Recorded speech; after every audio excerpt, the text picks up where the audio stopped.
Video में specially हम देखने वाले हैं आधुनिक भारत में प्रेस का जो है वो विकास को देखेंगे। ऑलरेडी इसके जो है फर्स्ट पार्ट मैंने बना दिए हैं, कुछ प्रश्न ही बाकी है, चलिए उसको देख लेते हैं। यहाँ 9 नंबर प्रश्नों से देखेंगे, मुद्रण यंत्रों को जो है वो भारत में 16वीं सदी के मध्य में पहली बार कौन लाए? पुर्तगाली मिशनरी लाए थे, तो सी जो है वो राइट हो जाएगा। यहाँ देख सकते हैं भारत में 16वीं सदी के मध्य में मुद्रण यंत्रों को पहली बार पुर्तगाली जेसुइट मिशनरी गुआम में लेकर आए थे। अगला देख सकते हैं यहाँ पे राष्ट्रवादियों के दैनिक जो है वो समाचार पत्र द इंडियन नेशन का प्रकाशन कब आरंभ हुआ? तो 1931 को हुआ था, तो बी जो है वो राइट हो जाएगा। द इंडियन नेशन एक जो है वो स्वतंत्र राष्ट्रवादी दैनिक समाचार पत्र था जो news paper and publication private limited द्वारा बिहार की राजधानी पटना से प्रकाशित किया जाता था। इस दैनिक समाचार पत्र का प्रकाशन वर्ष 1931 से प्रारंभ हुआ था। अगला देख सकते हैं कि भारत में मीडिया को नियंत्रित करने के लिए जो है एक्ट कब पारित किए गए? तो 1835 में, 1867, 1878 और 1908 हो जाएंगे। तो यहाँ पे जो है वो मीडिया को नियंत्रित करने के लिए ए जो है राइट हो जाएगा। यहाँ पे देख सकते हैं जो बिल्कुल कथन राइट है। 1835 का प्रेस अधिनियम को मेटकॉफ अधिनियम के नाम से भी जाना जाता है। यह एक महत्वपूर्ण अधिनियम था जिसने भारतीय प्रेस पर लगे पूर्व के प्रतिबंधों को हटा दिया। प्रेस और पुस्तकों का पंजीकरण अधिनियम 1867 पारित किया गया। वायसराय लॉर्ड लिटन ने 1878 ईस्वी में वर्नाकुलर प्रेस एक्ट पारित किया, जिसके तहत जो वो बिहार सरकार की इजाज़त बिना सरकार की इजाज़त के कोई देशी जो भाषा में प्रकाशित समाचार पत्र नहीं निकाला जा सकता जिसमें अंग्रेजी सरकार की आलोचना हो। इसके अतिरिक्त समाचार पत्र यानी अपराध के लिए उकसाने अधिनियम आपका जो है वो लॉर्ड मिंटो ने वर्ष 1908 में पारित किया था। इस अधिनियम को सरकार के विरुद्ध बढ़ती उग्र भावनाओं और कटु आलोचनाओं तथा उग्र दल के उदय और विकास से निपटने के लिए लाया गया था। भारत में फ्री हिंदुस्तान अखबार किसने शुरू किया था? तारकनाथ दास हो जाएंगे, तो डी जो वो राइट हो जाएगा। उत्तरी अमेरिकी जो वो महाद्वीप वैंकूवर में फ्री हिंदुस्तान नामक मासिक पत्र का जनरल तारकनाथ दास ने शुरू किया था। अगला हम देख सकते हैं यहाँ पे कि किस जो है वो अखबार ने पहली बार भारतीय राष्ट्रीय कांग्रेस को संभावित भविष्य की भूमिका के बारे में निम्नलिखित लिखा। यहाँ पे है कि हमारे देश की भावी संसद का केंद्र है और यह जो है वो हमारे देशवासियों के लिए अकल्पनीय परिमाण की भलाई की ओर ले जाएगा। तो दी इंडियन मिरर हो जाएंगे, तो ये जो है वो राइट हो जाएगा। अगला देख सकते हैं भारतीय राष्ट्रीय कांग्रेस के संभावित भविष्य की भूमिका के बारे में उपयुक्त लेख जो है वो द इंडियन मिरर अखबार ने अपने जनवरी 1886 के अंक में लिखा था। यहाँ देख सकते हैं नीचे दिए गए विकल्पों में से राष्ट्रवादी समाचार पत्रों द हिंदू, केसरी, बंगाली, हिंदुस्तानी सुधारक के संपादकों के नामों का सही संयोजन ज्ञात कीजिए। तो यहाँ पे देख सकते हैं कीजिए वो बिल्कुल करेक्ट ऑप्शन हो जाएगा। जी सुब्रमण्यम अय्यर जी हो जाएंगे, बाल गंगाधर तिलक जी हो जाएंगे, सुरेंद्रनाथ बनर्जी हो जाएंगे, गंगा प्रसाद वर्मा हो जाएंगे, गोपाल कृष्ण गोखले हो जाएंगे। यहाँ देख सकते हैं द हिंदू यानी जी सुब्रमण्यम अय्यर जी हो जाएंगे, केसरी आपका बाल गंगाधर तिलक जी हो जाएंगे, द बंगाली सुरेंद्रनाथ बनर्जी जी हो जाएंगे और हिंदुस्तान जो है वो गंगा प्रसाद वर्मा जी हो जाएंगे। सुधारक जो है वो गोपाल कृष्ण गोखले जी से संबंधित हो जाएंगे। यहाँ पे आप देख सकते हैं मैं आपको जो मैच करना है, चलिए स्टार्ट करते हैं। तो फ्री हिंदुस्तान की बात करें तो तारकनाथ दास जी हो जाएंगे, डी राइट है। इंडियन ओपिनियन जो है वो आपका महात्मा गांधी का है। वॉइस ऑफ इंडिया जो है वो दादा भैनोरजी जी से हो जाएंगे और बंगाली सुरेंद्रनाथ बनर्जी जी से हो जाएंगे। तो D A B C right हो जाएगा। तो यहाँ पे जो है वो बी करेक्ट ऑप्शन हो जाएगा। यहाँ पे देख सकते हैं कि फ्री हिंदुस्तान, उसके अलावा तारक जेवोनाथ दास हो जाएंगे। उसके अलावा इंडियन ओपिनियन हमारे महात्मा गांधी जी के द्वारा और दादा भाई नौरोजी के द्वारा वॉइस ऑफ इंडिया हो जाएंगे। सुरेंद्रनाथ बनर्जी जी के द्वारा जो है वो द बंगाली आपका हो जाएंगे। संपादक जो है वो समाचार पत्र के थे बंगाली के। चलिए देखते हैं। यहाँ देख सकते हैं सामाजिक एवं धार्मिक सुधार आंदोलन को देख सकते हैं यहाँ पे। तो 19वीं शताब्दी के धर्म एवं समाज सुधार आंदोलनों ने जनसंख्या के किस वर्ग को मुख्यतः आकर्षित किया? तो बुद्धिजीवी है, नगरीय उच्च जातीय है, उदार रजवाड़े हो जाएंगे।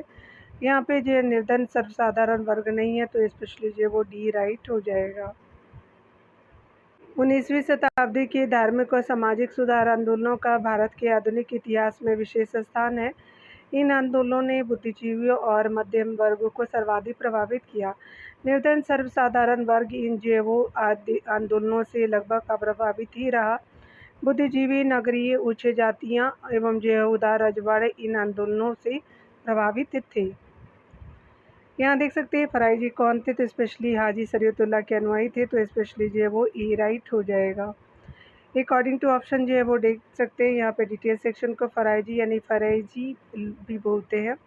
लोग बंगाल के फरीदपुर के हाजी शरीयतुल्लाह द्वारा चलाए गए संप्रदाय के अनुयायी थे। ये लोग अनेक धार्मिक, सामाजिक और राजनीतिक आमूल परिवर्तनों का प्रतिपादन करते थे। शरीयतुल्लाह के पुत्र दादू मियाँ ने बंगाल से अंग्रेजों को निकालने की योजना बनाई और 1818 से 62 ईस्वी तक 1862 ईस्वी का समय फराइजी आंदोलन का मुख्य चरण था। किंतु यह आंदोलन आगे भी जारी रहा और किंतु इसकी जो है वो गति मंद पड़ गई थी। यहाँ देख सकते हैं फराइजी आंदोलन की शुरुआत किसने की थी, तो हाजी शरीयतुल्लाह जी ने किया था। ये जो है वो राइट हो जाएगा। अगला देख सकते हैं यहाँ पे कि फराइजी आंदोलनों के विरोध में 1893 में ढाका में ताई यूनी स्पेशली आंदोलन किसने चलाया था, तो आपका जौनपुर के करामत जो वो अली ने चलाया था। तो डी जो वो राइट हो जाएंगे। तो डी जो है वो ऑप्शन राइट हो जाएगा। यहाँ डिटेल से देख सकते हैं फराइजी आंदोलनों के विरोध में 1839 ईस्वी में ढाका में तायूनी आंदोलन चलाया गया, जिसका नेतृत्व जौनपुर के करामत अली ने किया। फराइजी आंदोलनों की शुरुआत 1818 ईस्वी में हाजी शरीयतुल्लाह ने की थी और इस आंदोलन का प्रमुख क्षेत्र पूर्वी बंगाल था तथा इसका जो उद्देश्य क्षेत्र के मुसलमानों के लिए मौजूद सामाजिक नवाचारों या गैर इस्लामिक प्रथाओं का उन्मूलन करना था। ताइनी आंदोलन का प्रारंभ जो है वो 1839 ईस्वी में हुआ था, न कि 1893 ईस्वी में 39 हुआ था। इसलिए जो है वो मूल्यांकन से आयोग ने बाहर कर दिया। देख सकते हैं अगले प्रश्न में भारतीय पुनर्जागरण आंदोलन के पिता कौन थे, तो राजा राम मोहन राय जी थे। तो डी जो है वो राइट हो जाएगा। यहाँ देख सकते हैं राजा राम मोहन राय को भारतीय पुनर्जागरण का पिता, भारतीय राष्ट्रवाद का पैगंबर, अतीत और भविष्य के मध्य सेतु, भारतीय राष्ट्रवाद का जनक, आधुनिक भारत का पिता, नव भारत का जो है वो पैगंबर और प्रथम आधुनिक जो है वो पुरुष एवं जो है वो युगदूत कहा गया है। यहाँ देख सकते हैं नव भारत का पैगंबर कौन कहलाता है, तो राजा राम मोहन राय हो जाएंगे। तो ये जो है वो राइट हो जाएगा। यहाँ देख सकते हैं निम्नलिखित में से कौन से आत्मीय सभा के संस्थापक थे, तो राजा राम मोहन राय जी थे। ये जो है वो राइट हो जाएगा। हिंदू धर्म के केशवरवादी मत को प्रचार करने के लिए 1815 ईस्वी में राजा राम मोहन राय ने अपने युवा समर्थकों के सहयोग से आत्मीय सभा की स्थापना की। उन्होंने मूर्ति पूजा की आलोचना की और अप्रमाण यह विचार व्यक्त किया कि हिंदुओं के सभी जो प्राचीन मौलिक धर्म ग्रंथों ने एक ब्राह्मण का उपदेश दिया है, एक ब्रह्म का उपदेश दिया था यानी दिया है। इसके समर्थन में उन्होंने वेदांत ग्रंथों, वेदांत सूत्र, वेदांत सार आदि का और 5 मुख्य उपनिषदों का बांग्ला भाषा में अनुवाद किया। अगला देख सकते हैं यहाँ पे ब्रह्म समाज की स्थापना कब की गई थी, तो स्टार मार्क दिए गए हैं। तो राजा राम मोहन राय ने 20 अगस्त 1818 को ब्रह्म समाज जो वो नाम से एक नए समाज की स्थापना की, जिसे आगे चल कर के ब्रह्म समाज के नाम से जाना गया। इस जो समाज ने मूर्ति पूजा का विरोध किया और जो है वो एक ब्रह्म का पूजा का उपदेश दिया।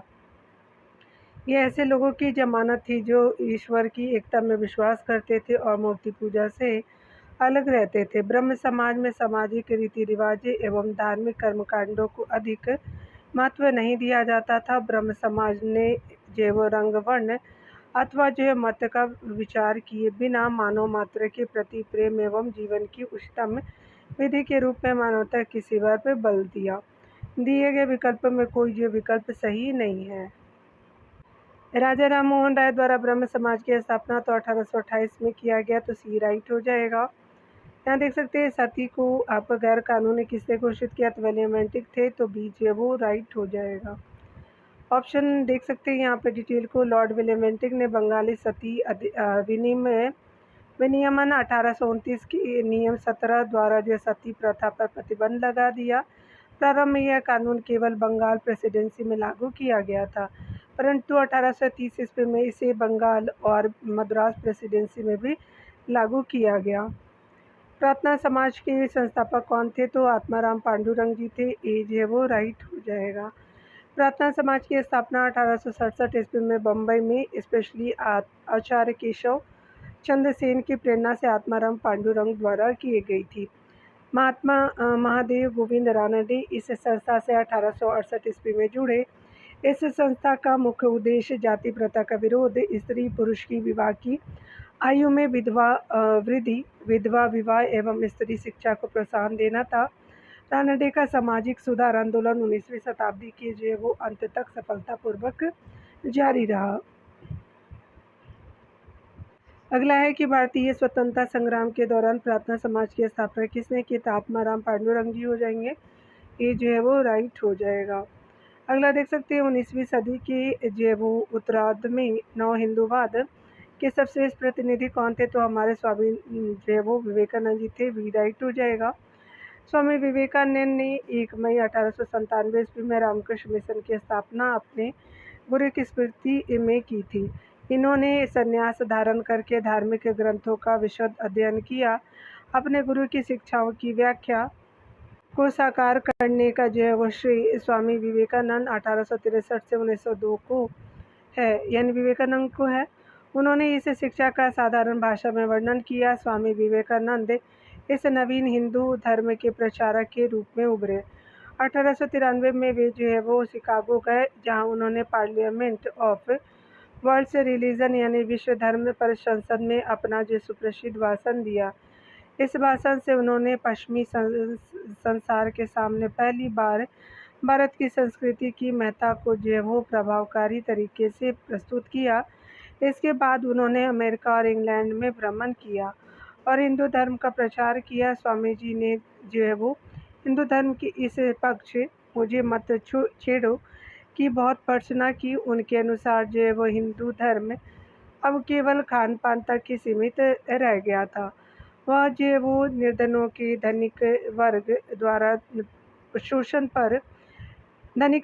शोषण पर धर्म की चुप्पी से बहुत अप्रसन्न थे। उनके जो है वो अनुसार भूखे व्यक्ति से धर्म की बात करना ईश्वर और मानवता का अपमान है।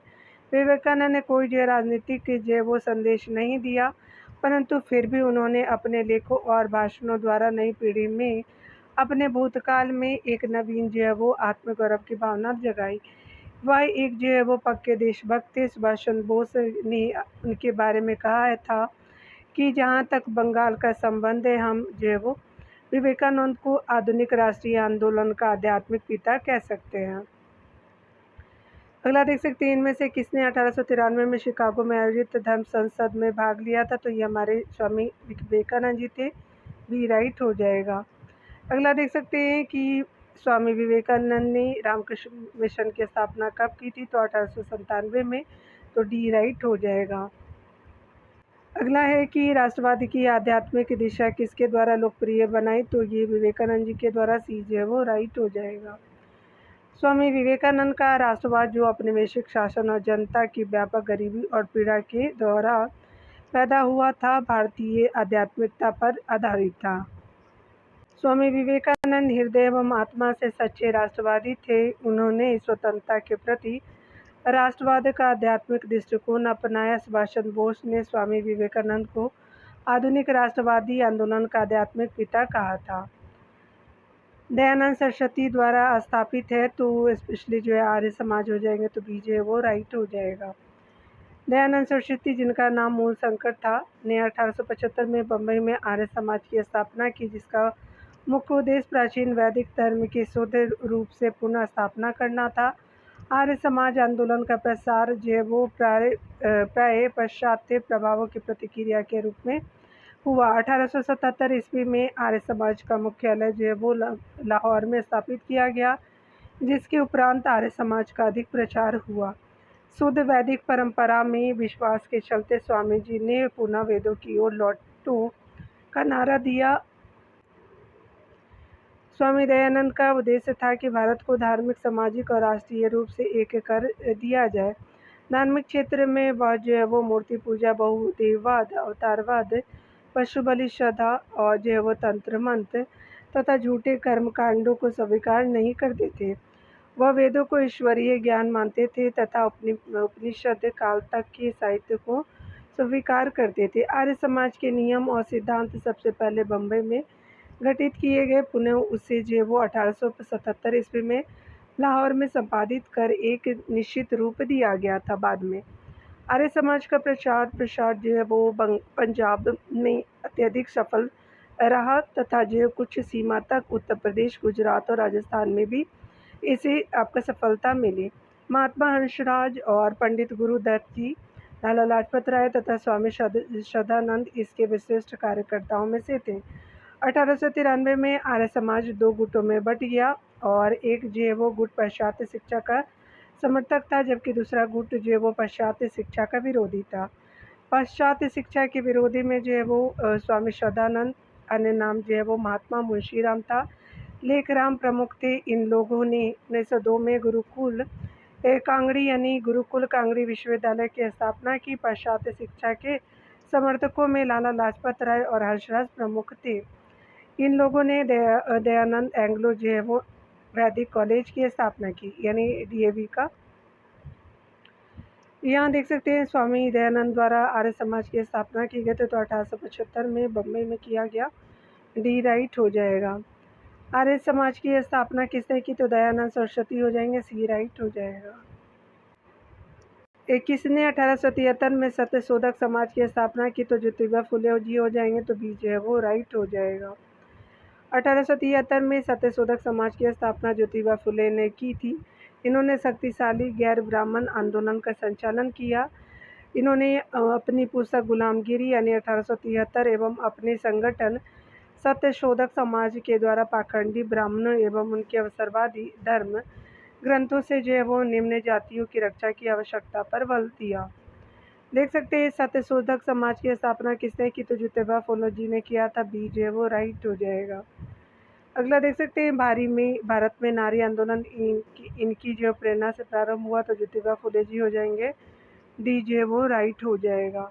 भारत में नारी आंदोलन ज्योतिबा फुले की प्रेरणा से प्रारंभ हुआ। ज्योतिबा फुले मानते थे कि महिलाएं एवं दलित वर्ग का उत्थान उनके जो है वो उत्थान करके ही सामाजिक बुराइयों को दूर किया जा सकता है। 1848 ईस्वी में इन्होंने लड़कियों के लिए एक स्कूल खोला। एक लड़कियों के लिए भारत का प्रथम स्कूल था यह।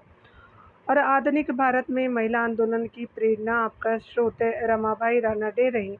महादेव गोविंद रानडे की पत्नी श्रीमती रमाबाई ने सेवा सदन नामक संगठन की स्थापना की थी, इसलिए आपका विकल्प ए में रमाबाई नाम होता तो यही जो वो उत्तर सही होता। यही कारण है कि बिहार जो लोक सेवा आयोग ने किसी आपका जो विकल्प सही उत्तर नहीं माना था और तारांकित आपका किया था। थियोसॉफिकल जो वो सोसाइटी की स्थापना किसने की थी तो मैडम HP ब्लावत्स्की ने किया था, तो ये जो वो राइट हो जाएगा। थियोसॉफिकल सोसाइटी की स्थापना एक जो रूसी महिला अब यूक्रेनी देश की निवासी हैं, तो मैडम जो है वो HP ब्लावत्स्की अमेरिकी सैनिक अधिकारी कर्नल अल्कॉट विलियम क्वान जज एवं अन्य द्वारा 1875 में न्यूयॉर्क में की गई थी। इस सोसाइटी के संस्थापक जो है वो 1882 ईस्वी में मद्रास के पास अड्यार नामक स्थान पर सोसाइटी का मुख्यालय स्थापित किए, जो बाद में इसका जो अंतर्राष्ट्रीय कार्यालय बना। भारत में इस संस्था का मुख्य उद्देश्य प्राचीन जो वो हिंदू धर्म में लोगों के आत्मविश्वास को जगाना और बढ़ाना तथा धर्म को समाज सेवा का मुख्य आधार बनाना था। थियोसॉफिकल सोसाइटी की स्थापना जो है वो किसने किया तो मैडम HP ब्लावत्स्की हो जाएंगे, तो ये जो है वो राइट हो जाएगा। अगला देख सकते हैं यहाँ पे, अगला है प्रार्थना समाज, यंग इंडिया, लोक हितवादी, सत्यशोधक समाज और रहनुमाई मजिदाइसन सभा के लिए जो निम्न आपका विकल्पों में से सही संयोजन पहचानिए तो आत्माराम पांडुरंग है, उसके अलावा मोहनदास करमचंद गांधी है, गोपाल हरी देशमुख है, ज्योतिबा फुले और नौरोजी आपका जयपुर दोनजी हो जाएंगे, तो स्पेशली बी जे वो राइट हो जाएगा। देख सकते हैं प्रार्थना समाज की स्थापना 1867 ईस्वी में बम्बई में आचार्य केशव चंद्र सेन की प्रेरणा से आत्माराम पांडुरंग द्वारा की गई थी। महात्मा गांधी इंडियन ओपिनियन, हरिजन और यंग इंडिया जैसे समाचार पत्रों से जुड़े रहे और महाराष्ट्र के समाज सुधारक गोपाल हरि देशमुख लोकहितवादी के रूप में विख्यात थे। 1873 ईस्वी में सत्यशोधक समाज की स्थापना ज्योतिबा फुले ने की थी। 1851 ईस्वी में नौरोजी फुर्दोंजी ने अन्य पारसी सहयोगियों के साथ रहनुमाई मजदर्शन सभा की स्थापना की। इस तरह से भी संयोजन आपका सही हो जाएगा। यहाँ देख सकते हैं नाई धोबी आपका बंद सामाजिक बाइकआउट का एक स्वरूप था जो 1919 में किसानों द्वारा प्रतापगढ़ जिले में चलाया गया था। तो ये वो बिल्कुल राइट हो जाएगा। डिटेल देख सकते हैं। वर्ष 1919 में प्रतापगढ़ जिले की एक जागीर में नाई धोबी बंद सामाजिक बहिष्कार जो वो संगठित कार्रवाई की पहली घटना थी। झिंगुर सिंह औदुपाल ने इसमें महत्वपूर्ण भूमिका निभाई, लेकिन जल्दी ही आंदोलन में एक नया चेहरा उभरा, बाबा रामचंद्र, जिन्होंने आंदोलन की बागडोर ही नहीं संभाली अपितु उसे और मजबूत एवं जुझारू बनाया। बाबा रामचंद्र महाराष्ट्र के ब्राह्मण परिवार के थे। वर्ष 1920 के मध्य में वे किसान नेता के रूप में उभरे। उन्होंने अवध के किसानों को संगठित करना शुरू किया। उनमें संगठन की अद्भुत क्षमता थी। किसके द्वारा मंदिरों में प्रवेश के जो है वो अधिकार की मांग की प्रस्तुति के कारण 1899 में तिरुनेलवेली में भयंकर दंगे हुए। तो ये नडार में हो जाएंगे, तो बी जो है वो राइट हो जाएगा। 6 जून 1899 को तिरुनेलवेली यानी तमिलनाडु में भयंकर दंगे हुए थे। इसमें नडार समुदाय के लोग लंबे समय से मंदिर में पूजा के अधिकार की मांग कर रहे थे। मांग पूरी न होने पर नडार और मरावर समुदाय के मध्य शिवकाशी यानी विरुद्ध नगर जिला संघर्ष में यह दंगा हुआ था। शारदा मणि कौन थी? तो शारदा मणि जो है रामकृष्ण परमहंस की पत्नी थी। तो बी जो है वो राइट हो जाएगा। शारदानी मुखोपाध्याय, जिन्हें शारदा देवी के नाम से जाना जाता है, का विवाह रामकृष्ण परमहंस ने लगभग 5 वर्ष की उम्र में 1859 ईस्वी में हुआ था। सत्यार्थ प्रकाश की रचना किसने की? तो स्वामी दयानंद सरस्वती जी ने किया था। तो डी जो है वो राइट हो जाएगा। मूल शंकर स्वामी दयानंद सरस्वती का जन्म जो है वो 1824 ईस्वी में गुजरात की मोरबी आपका रियासत यानी काठियावाड़ क्षेत्र के एक ब्राह्मण कुल में हुआ था। उन्होंने 1860 में मथुरा में स्वामी विवेकानंद जी से वेदों के शुद्ध अर्थ और वैदिक जो है धर्म के प्रति अगाध श्रद्धा प्राप्त की और 1867 ईस्वी में उन्होंने पाखंड खंडनी पताका लहराई। 1875 ईस्वी में इन्होंने बम्बई में आर्य समाज की स्थापना की। उनके विचार उनकी जो है वो प्रसिद्ध पुस्तक सत्यार्थ प्रकाश में वर्णित है। उनकी अन्य रचनाओं में पाखंड खंडन है, ऋग्वेदादि भाष्य भूमिका है, ऋग्वेद भाष्य है, अद्वैत मत खंडन है, पंच महायज्ञ विधि और वेद विरुद्ध मत खंडन प्रमुख है। पूना जो है वह सार्वजनिक सभा की स्थापना की थी। तो 1870 ईस्वी में महादेव गोविंद रानाडे जी ने किया। तो बी जो है वो राइट हो जाएगा। पूना सार्वजनिक सभा की स्थापना 1870 ईस्वी में H.S. चिपलूणकर और जीवी जोशी आदि के सहयोग से की गई थी और इस सभा में रानाडे का प्रवेश 1871 ईस्वी में हुआ था। रानाडे ने इस जो सभा को विलक्षण नेतृत्व प्रदान किया, जिससे इस सभा की लोकप्रियता में वृद्धि हुई। पुनः सार्वजनिक सभा में रानाडे के अमूल्य योगदान के कारण उन्हें इस संस्था का संस्थापक भी माना जाता है। अगला देख सकते हैं यहाँ पे कि वर्ष 1905 में सर्वेंट ऑफ इंडिया सोसाइटी की स्थापना किसके द्वारा की गई? गोपाल कृष्ण गोखले जी के द्वारा किया गया। तो डी जे वो राइट हो जाएगा। वर्ष 1905 में पुणे में गोपाल कृष्ण गोखले ने भारत सेवक समाज की स्थापना की, जिसका उद्देश्य भारत सेवा के लिए प्रचारक तैयार करना और संवैधानिक रूप से भारतीय जनता के सच्चे हितों को प्रोत्साहन देना था। इस मंडल ने वी श्रीनिवास शास्त्री जी के देवधर और एन.एम. जोशी, पंडित हृदयनाथ कुंजरू जैसे महान समाज सेवक पैदा किए। एम.सी. तलवार, बी.एन. रॉय और अलादी कृष्ण स्वामी अय्यर इसके प्रमुख सदस्य थे। भारत सेवक समाज की स्थापना किसने की? तो गोपाल कृष्ण गोखले हो जाएंगे, सी जो है वो राइट हो जाएगा। अगला देख सकते हैं, यहाँ पे सूची 1 को सूची दूसरे से मिलान करना है। भारत सेवक समाज और देवेंद्रनाथ टैगोर जी हैं। यहाँ देख सकते हैं तत्वबोधिनी समाज है, आत्मीय समाज है, गोपाल कृष्ण गोखले जी हैं, राम मोहन राय हैं, केशव चंद्र सेन है। तो याद रखिएगा यहाँ पे जो है वो 2A1 213 हो जाएगा। तो ए जो है राइट है। सामने सामने देख लेते हैं। भारत सेवक जो है वो समाज आपका गोपाल कृष्ण गोखले जी, तत्वबोधिनी सभा जो है वो देवेंद्रनाथ टैगोर, आत्मीय सभा जो है राजा राम मोहन राय जी हो जाएंगे। यहाँ पे भी मिलान ही करना है, चलिए देख लेते हैं। यहाँ पे देख सकते हैं ब्रह्म समाज तो राजा राम मोहन राय जी हो जाएंगे। रामकृष्ण मिशन तो स्वामी जो वो Vivekananda ji, servant of India society, Gopal Krishna Gokhale ji. और विधवा समाज आपका विधवा विवाह समाज तो फर्स्ट हो जाएंगे, तो 3241 हो जाएंगे। 3241 जो है वो बी राइट हो जाएगा।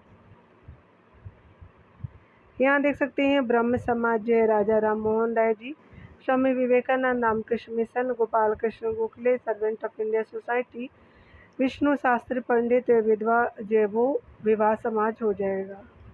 अगले टॉपिक में कांग्रेस से पूर्व स्थापित राजनीतिक संस्थाओं को देख सकते हैं। बम्बई प्रेसिडेंसी एसोसिएशन की स्थापना किसने की? तो फिरोज शाह मेहता, केटी तैयब और जो है वो तैयब जी हो जाएंगे। तो यहाँ पे जो है वो ई स्पेशली राइट हो जाएगा अकॉर्डिंग टू ऑप्शन। देख सकते हैं कि 1885 ईस्वी में बम्बई जो प्रेसिडेंसी एसोसिएशन की स्थापना फिरोज शाह मेहता, केटी तैयब और बदरुद्दीन तैयब जी ने किया। इसका उद्देश्य जो ब्रिटिश शासन में भारतीय प्रतिनिधित्व और राजनीतिक सुधारों के लिए ज्ञापन या प्रत्यवेदन सौंपना तथा इसके जो वो भेदभावपूर्ण नीतियों का विरोध करना था। अगला देख सकते हैं भारत संघ जो है वो के संस्थापक कौन थे? सुरेंद्रनाथ बनर्जी थे। तो डी जो है वो राइट हो जाएंगे। 26 जुलाई 1876 को सुरेंद्रनाथ बनर्जी ने आनंद मोहन बोस के सहयोग से इंडियन एसोसिएशन की स्थापना कलकत्ता में की। यह तत्कालीन संस्थाओं में सबसे जो महत्वपूर्ण थी, जिसे जो वो कांग्रेस से पूर्व अखिल भारतीय स्तर की संस्था का सम्मान प्राप्त था। इस संस्था ने सिविल सेवा जो वो परीक्षा प्रणाली में सुधार की मांग एवं हिल्बर्ट व्हील जैसे विवादों को लेकर के आंदोलन चलाया। इंडियन एसोसिएशन भारत संघ में जमींदारों के स्थान पर मध्यम वर्ग को प्रधानता दी गई थी। अगला देख सकते हैं स्पेशली इंडियन एसोसिएशन का नेतृत्व किसने किया? तो यहाँ पे ई हो जाएगा। तो स्पेशली जो है वो यहाँ पे पहला और जो है वो दूसरा दोनों सही है, इसीलिए ई ऑप्शन राइट हो जाएगा। अगला देख सकते हैं 1876 में इंडियन एसोसिएशन की स्थापना किसने की? तो सुरेंद्रनाथ बनर्जी जी ने किया। ये जो है वो राइट हो जाएगा। यहाँ देख सकते हैं कि राष्ट्रीय कांग्रेस से पूर्व सबसे जो प्रमुख संस्था थी, तो इंडियन एसोसिएशन ऑफ कोलकाता हो जाएगा। तो डी जो है वो बिल्कुल राइट हो जाएगा। अगला देख सकते हैं कि मद्रास महाजन सभा की स्थापना की गई थी, तो वर्ष आपका स्टार माह के 84 में किया गया था। तो मद्रास महाजन सभा की स्थापना मई 1884 में एम वीर जय राघवाचारी, जी सुब्रमण्यम अय्यर एवं पी आनंद चार्लू और एस रामास्वामी मुदलियार द्वारा की गई थी। यहाँ पे मैच करना है हमें, चलिए देख लेते हैं। तो Indian association specially Surendranath Banerjee हो जाएंगे 4। मद्रास महाजन सभा तो ये वी राघवाचारी हो जाएंगे, एम वीर जय राघवाचारी। और बॉम्बे प्रेसिडेंसी एसोसिएशन दादा भाई नौरोजी हो जाएंगे। पूना सार्वजनिक सभा तो स्पेशली जस्टिस राणा डे हो जाएंगे। तो ये स्पेशली जो है वो 4213 राइट हो जाएगा। तो यहाँ पे जो ए राइट हो जाएगा, देख सकते हैं। यहाँ पे बताया जा रहा है कि सुरेंद्र प्रयुक्त जो वो संस्थाओं और उनके संस्थापकों की सूची इस प्रकार है।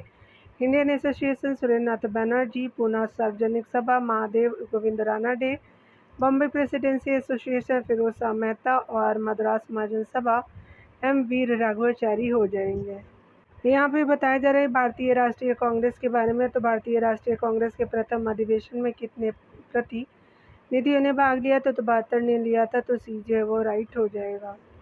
भारतीय राष्ट्रीय कांग्रेस की स्थापना 1885 ईस्वी में ए.ओ. हिम द्वारा की गई थी, जो एक अवकाश प्राप्त अंग्रेज अधिकारी थे। इसका पहला अधिवेशन 28 से 30 दिसंबर 1885 को बम्बई स्थित गोकुलदास तेजपाल संस्कृत कॉलेज में आयोजित किया गया था।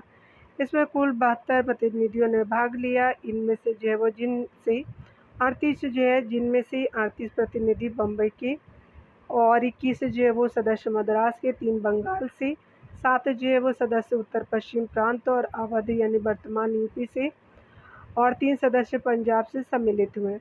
भारतीय राष्ट्रीय कांग्रेस के पहले अधिवेशन की अध्यक्षता ब्योमकेश चंद्र बनर्जी यानी डब्ल्यू.सी. बनर्जी ने की थी तथा जो है वो इसके प्रथम महासचिव ए.ओ.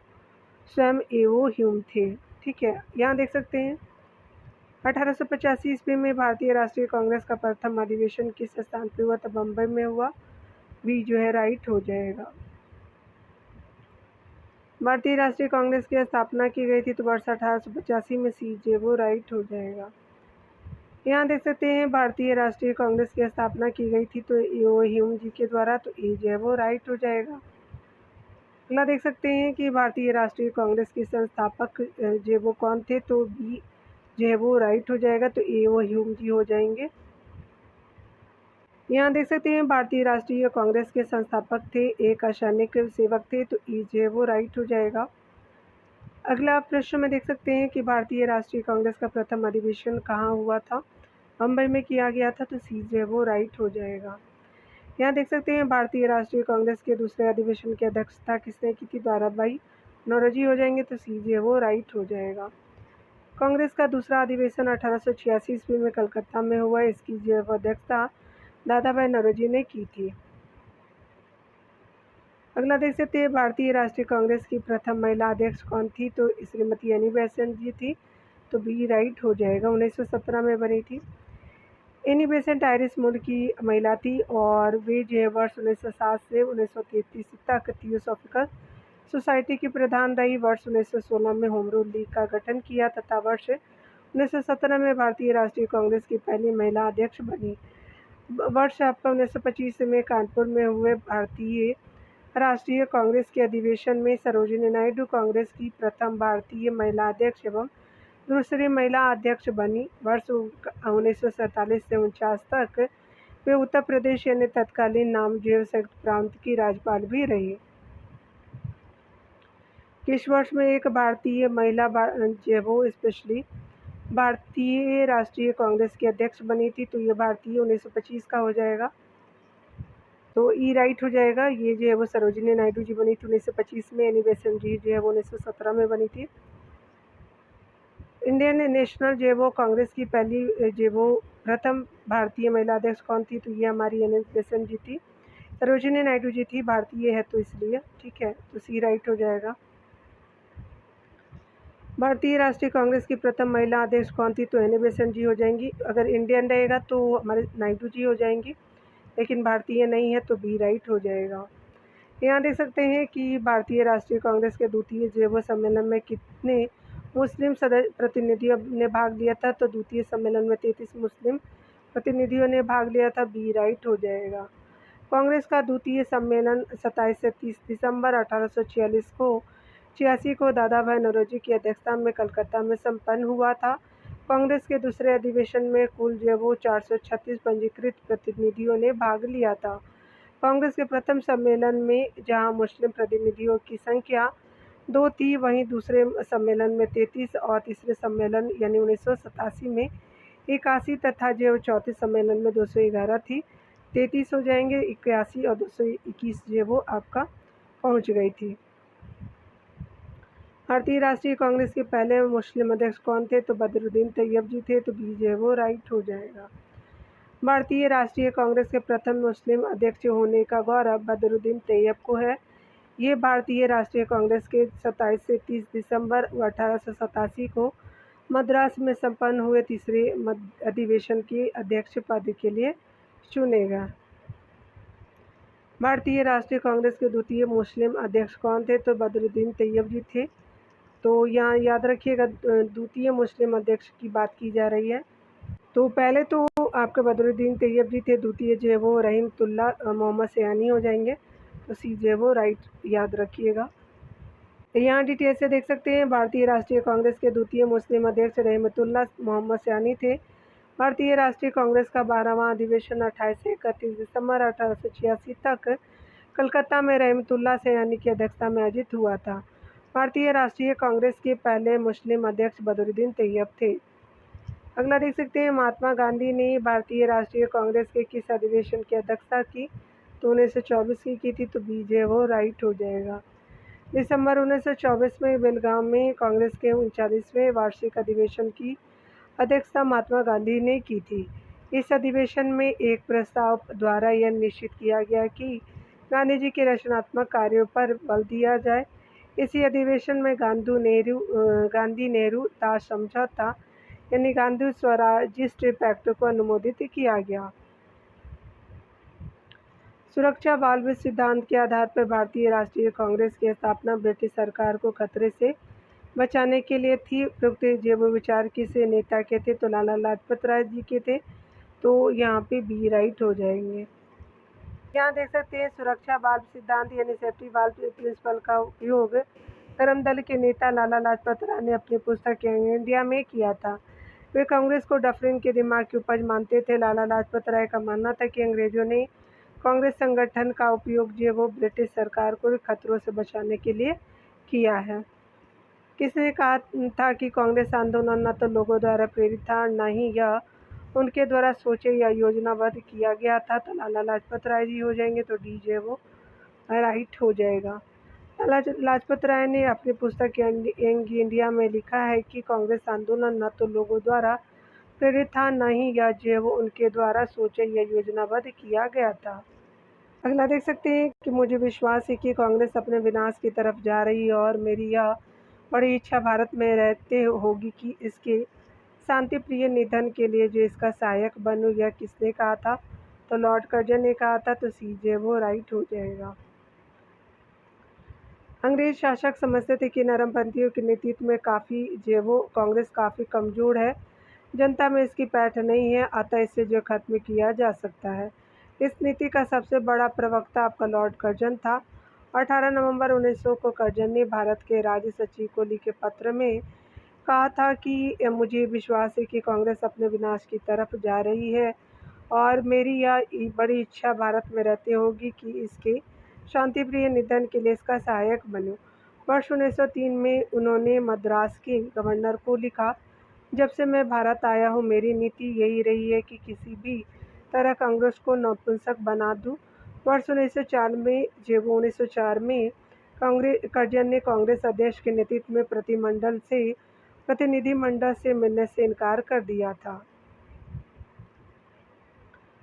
इनमें से जो है वो किसने कहा था कि कांग्रेस का महल लड़खड़ा रहा है और भारत में रहते हुए मेरी एक बड़ी महत्वाकांक्षा यह है कि मैं शांति के साथ इसे मरने में सहयोग देख सकूं। तो कर्जन हो जाएंगे, तो सी जो है वो राइट हो जाएगा। अगला देख सकते हैं, रजनी पामदत्त ने कहा, वे साम्राज्यवाद से लड़ते भी थे और सहयोग भी करते थे। उन्होंने किस राजनीतिक संगठन के बारे में यह कहा? भारतीय राष्ट्रीय कांग्रेस के बारे में कहा था, तो ये जो वो राइट हो जाएगा। रजनी पामदत्त ने यह कथन भारतीय राष्ट्रीय कांग्रेस के बारे में कहा था, कांग्रेस कई अवसरों पर अंग्रेजी हुकूमत के साथ सहयोग भी करती थी, जैसे प्रथम विश्व युद्ध में भारतीय सहयोग हो या गांधी इरविन वार्ता हो। इसके अतिरिक्त भारतीय राष्ट्रीय कांग्रेस ने साम्राज्यवाद के विरोध करते हुए अंग्रेजों से आज़ादी की लड़ाई लड़ते हुए देश को स्वतंत्र भी कराया। अगला देख सकते हैं, 1897 में भारतीय राष्ट्रीय कांग्रेस के अमरावती अधिवेशन को इसने 3 दिवसीय जो वो तमाशा कहा था, तो अश्विनी कुमार दत्त जी थे, सी जो वो राइट हो जाएगा। वर्ष 1897 में भारतीय राष्ट्रीय कांग्रेस के अमरावती अधिवेशन को अश्विनी कुमार दत्त ने 3 दिवसीय तमाशा कहा था। यहाँ देख सकते हैं कि 20वीं सदी के प्रारंभिक वर्षों में कांग्रेस में विभाजन की प्रक्रिया शुरू हुई। कांग्रेस आंदोलन की रणनीतियों पर, कांग्रेस आंदोलन के उद्देश्यों पर, कांग्रेस आंदोलन में लोगों की भागीदारी पर, तो उपयुक्त सभी जो वो राइट हो जाएगा। तो डी यहाँ पे राइट हो जाएगा। देख सकते हैं, आपका 20वीं सदी के प्रारंभिक वर्षों में कांग्रेस के विभाजन का एक प्रमुख कारण नरमपंथियों का अपनी रणनीतियों, उद्देश्यों और आम जनता को अपने साथ रख पाने में असफल होना था। नरमपंथियों ने आम जनता के बीच काम नहीं किया। नरमपंथी जो वो राजनीतिक घटनाक्रमों के अनुरूप अपनी जो राजनीति में फेरबदल नहीं कर पाते थे। वे यह महसूस नहीं कर सके कि उनकी जो वो उपलब्धियों ने ही उनकी राजनीतिक को अव्यवहारिक बना दिया। नरमपंथी और गरमपंथी की सोच और अनुमान पारंपरिक मतभेद से दृष्टिकोण और राष्ट्रवादी दृष्टिकोण दोनों से ही गलत थे। नरमपंथी यह समझ नहीं पाए कि सरकार गरमपंथियों के भय के कारण ही उनसे बातचीत कर रही है, और गरमपंथी यह नहीं समझ पाए कि उनके जो है वो संघर्ष में नरमपंथी उनके लिए कवच का काम कर सकते हैं। फलस्वरूप वर्ष 1907 की सूरत अधिवेशन में कांग्रेस का विभाजन हो गया।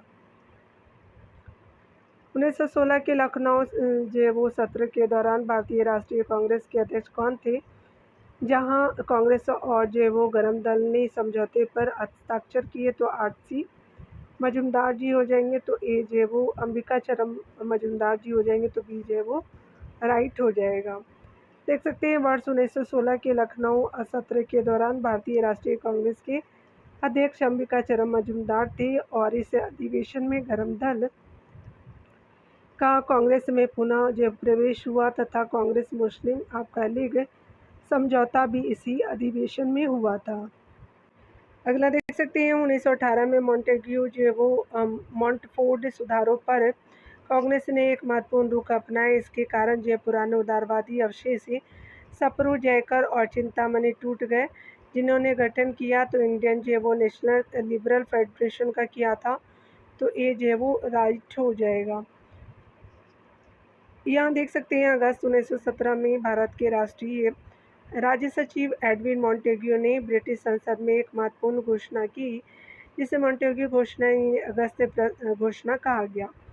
इस जो घोषणा में भारत में प्रशासन और स्वशासित संस्थानों के विकास में भारतीयों के बढ़ती भागीदारी का जो वो प्रस्ताव रखा गया। मॉन्टेग्यू ने इन सुधारों पर कार्य करने के लिए तत्कालीन वायसराय लॉर्ड चेम्सफोर्ड के साथ मिलकर के भारत में संवैधानिक सुधार जो वो शीर्षक से एक विस्तृत रिपोर्ट निकाली, जिसे मॉन्टफोर्ड जो रिपोर्ट अथवा मॉन्टेग्यू चेम्सफोर्ड रिपोर्ट कहा जाता है। यह रिपोर्ट वर्ष 1918 में प्रकाशित हुई। इस रिपोर्ट को लेकर के कांग्रेस के अंदर उदारवादी और उग्रवादी गुटों के बीच मतभेद स्पष्ट हो गए। परिणाम स्वरूप उदारवादी जो मॉन्टेफोर्ड रिपोर्ट के पक्ष में थे, उन्होंने वर्ष 1918 में कांग्रेस से अलग होकर के सुरेंद्रनाथ बनर्जी के सहयोग नेतृत्व में वर्ष 1919 में इंडियन नेशनल लिबरल फेडरेशन नामक नए दल की स्थापना की। अगला देख सकते हैं यहाँ पे कि अपने किस कार्यकारिणी कमेटी में कांग्रेस ने भू स्वामित्व को समाप्त करने की नीति अपनाई, तो कार्यकारिणी कमेटी अब 1917 का हो जाएगा, तो ये जो है वो राइट हो जाएगा। भारतीय राष्ट्रीय कांग्रेस की कार्यकारिणी कमेटी ने वर्ष 1917 में भू स्वामित्व को प्राप्त करने की नीति अपनाई। संयुक्त प्रांत और बिहार में काश्तकारी बिल पारित किए गए। सभी जो वो कांग्रेस शासित प्रांतों में कृषकों को जो वो साहूकारों के चुंगल से बचाने तथा सिंचाई सुविधाओं को बेहतर बनाने के प्रयास किए गए। यहाँ देख सकते हैं 1938 में भारतीय राष्ट्रीय कांग्रेस के अध्यक्ष निर्वाचित किए हुए, तो अध्यक्ष निर्वाचित हुए थे तो हमारे बोस जी हुए थे, तो बी जे वो राइट हो जाएंगे। देख सकते हैं कांग्रेस के हरिपुरा यानी गुजरात अधिवेशन में फरवरी 1938 में सुभाष चंद्र बोस निर्विरोध अध्यक्ष निर्वाचित हुए। ध्यान देने वाली बात है कि सुभाष चंद्र बोस ने वर्ष 1939 में त्रिपुरी अधिवेशन में भी सीतारामैया को हरा करके अध्यक्ष पद के लिए जीते थे, लेकिन उन्होंने अप्रैल 1939 में अध्यक्ष पद से इस्तीफा दे दिया तथा डॉक्टर राजेंद्र प्रसाद को सुभाष की जगह जो वो नया अध्यक्ष कांग्रेस अध्यक्ष बनाया गया था, हमारे राजेंद्र प्रसाद जी को। 1939 में जब कांग्रेस से सुभाष चंद्र बोस ने इस्तीफा दिया, तब जो वो भारतीय राष्ट्रीय कांग्रेस के अध्यक्ष कौन बने, तो राजेंद्र प्रसाद जी बने थे, ए राइट हो जाएगा। यहाँ देख सकते हैं सुभाष चंद्र बोस 21 वर्ष भारतीय राष्ट्रीय कांग्रेस के अध्यक्ष थे, तो याद रखिएगा 39 और जो 38 दोनों हो जाएंगे, तो अब एक से अधिक हो जाएगा, डी राइट हो जाएगा। यहाँ देख सकते हैं वह कौन सा जो कांग्रेस अध्यक्ष है जिसने क्रिप्स मिशन एवं लॉर्ड वेवेल दोनों से वार्ताएं की थी, तो अबुल कलाम आज़ाद जी थे, तो ये जो वो राइट हो जाएगा। यहाँ देख सकते हैं कि अबुल कलाम आज़ाद वर्ष 1940 से 46 तक कांग्रेस अध्यक्ष रहे। क्रिप्स मिशन 1942 में और लॉर्ड वेवेल 1945 में दोनों से वार्ताएं उनके द्वारा किया गया था। अगला देख सकते हैं भारत के विभाजन के समय भारतीय राष्ट्रीय कांग्रेस का अध्यक्ष कौन था, तो ये प्रश्न हमारे जेबी कृपलानी जी थे तो ये जो है वो राइट हो जाएगा। डिटेल देख लेते हैं। जब भारत स्वतंत्र हुआ तो उस जो है वो समय कांग्रेस के अध्यक्ष जेबी कृपलानी थे। उन्हें जो है वो कांग्रेस के मेरठ अधिवेशन यानी नवंबर 1946 का अध्यक्ष चुना गया था तथा वे जो है वो आज़ादी के समय भी अध्यक्ष रहे। कांग्रेस के जयपुर अधिवेशन यानी दिसंबर 1948 की अध्यक्षता डॉक्टर पट्टाभी सीतारामैया ने की थी और महात्मा गांधी ने बेलगाम यानी 1924 में, जवाहरलाल नेहरू ने लाहौर में, लखनऊ एवं फैजाबाद यानी दिसंबर 1929 में, अप्रैल 1936 में, दिसंबर 1936 में सरदार वल्लभ भाई पटेल ने कराची मार्च 1931 यानी जो है वो स्पेशली अध्यक्षता की थी उनके द्वारा, पटेल जी के द्वारा। तो याद रखिएगा 3 जगह लाहौर, लखनऊ, फैजाबाद में 29, 36 और 36 हो जाएगा। अप्रैल मंथ में और दिसंबर में किया गया था। सन 1947 के भारतीय राष्ट्रीय कांग्रेस के दिल्ली अधिवेशन की अध्यक्षता किसने की थी? तो राजेंद्र प्रसाद जी थे। तो बी जो है वो राइट हो जाएगा। 14 से 15 जून 1957 को भारतीय राष्ट्रीय कांग्रेस का विशेष सत्र दिल्ली में आयोजित हुआ था। उस समय आचार्य जेबी कृपलानी उस समय कांग्रेस के अध्यक्ष थे। ऐसी ऐतिहासिक बैठक की अध्यक्षता डॉक्टर राजेंद्र प्रसाद ने की थी।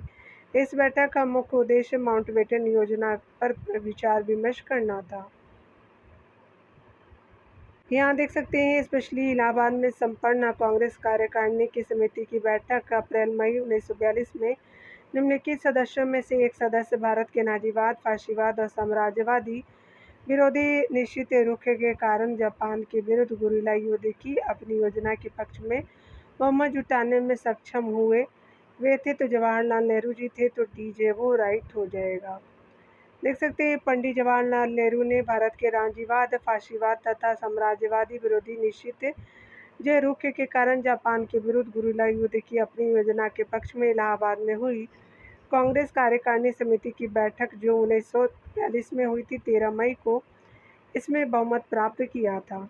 यहाँ देख सकते हैं कि निम्नलिखित में से भारतीय राष्ट्रीय कांग्रेस के किस अधिवेशन में पहली बार मौलिक अधिकारों से संबंधित प्रस्ताव पारित किए गए? तो ये कराची अधिवेशन 1931 का था। तो ये जो है वो राइट हो जाएगा।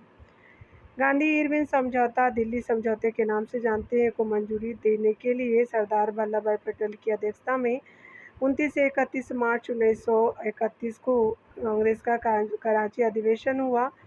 इसी अधिवेशन में पहली बार कांग्रेस ने मौलिक अधिकारों और राष्ट्रीय आर्थिक कार्यक्रमों से प्रस्ताव जो वो संबंध प्रस्ताव पारित किए। इसी अधिवेशन में कुछ लोगों के विरोध करने पर गांधी जी ने कहा था, गांधी मर सकता है, गांधीवाद नहीं।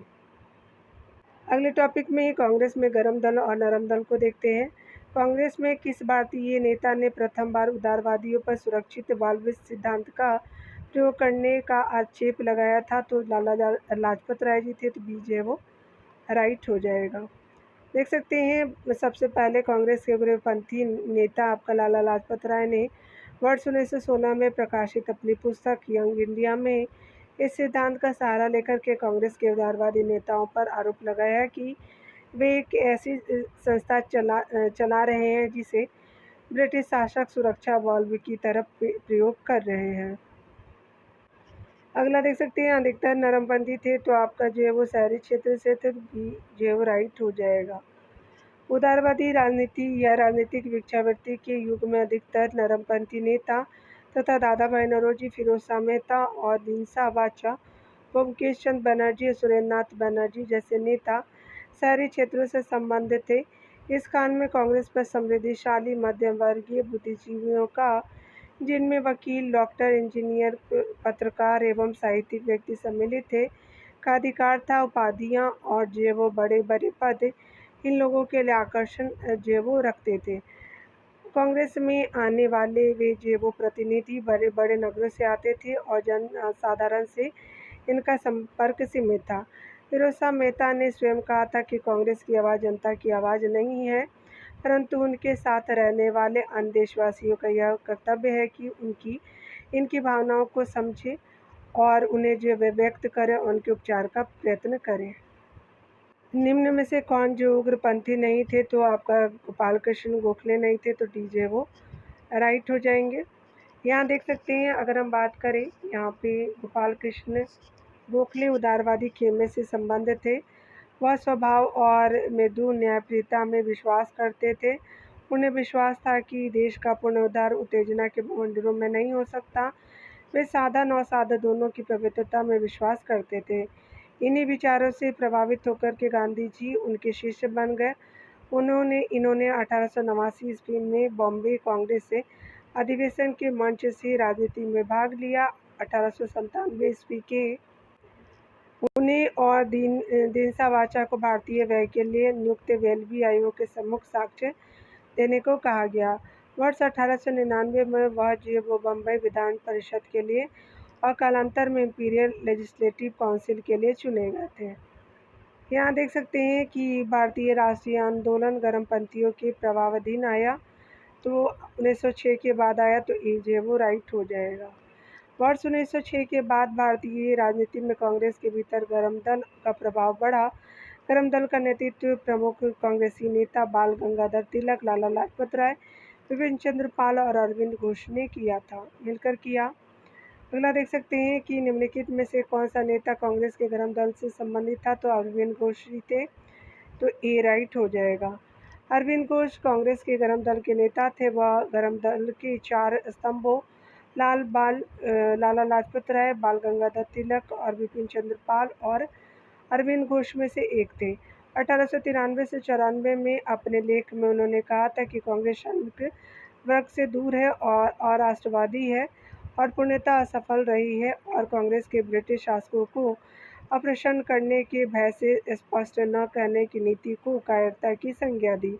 इनके अनुसार कांग्रेस क्षय रोग से मरने वाली है। वर्ष 1908 में पुलिस द्वारा मनिकतल्ला उद्यान, अन्य नाम जो मुरारी पुकुर बागानबारी में छापा मार करके 14 क्रांतिकारियों को गिरफ्तार किया गया था। बारी इन द सेंस होता है घर। अरविंद घोष का जो ग्रे स्ट्रीट में स्थित उनके घर में गिरफ्तार किया गया। सभी के ऊपर अलीगढ़ जो वो षड्यंत्र के मामले में मुकदमा चला। अलीपुर षड्यंत्र मामले में अरविंद घोष पर लगभग 1 साल मुकदमा चला, किंतु बाद में साक्ष्य के अभाव में उन्हें छोड़ दिया गया। कालांतर में वे आतंकवादी क्रियाकलापों से अलग होकर के सन्यासी बन गए तथा पांडिचेरी अब पुदुचेरी चले गए थे। अब पुदुचेरी कहते हैं इसको। निष्क्रिय जो विरोध के सिद्धांत का प्रतिपादन किसने किया, अरविंद घोष हो जाएंगे, तो डी जो है वो राइट हो जाएगा। निष्क्रिय प्रतिरोध यानी इस पे जो लेखों की श्रृंखला सर्वप्रथम 9 से 23 अप्रैल 1907 के मध्य वंदे मातरम समाचार पत्र में प्रकाशित हुई। उनका मानना था कि कांग्रेस अंग्रेजों को भारत अविलंब छोड़ देना चाहिए। जब तक अंग्रेज ऐसा नहीं करते तब तक उनके विरोध प्रदर्शन करते रहना चाहिए।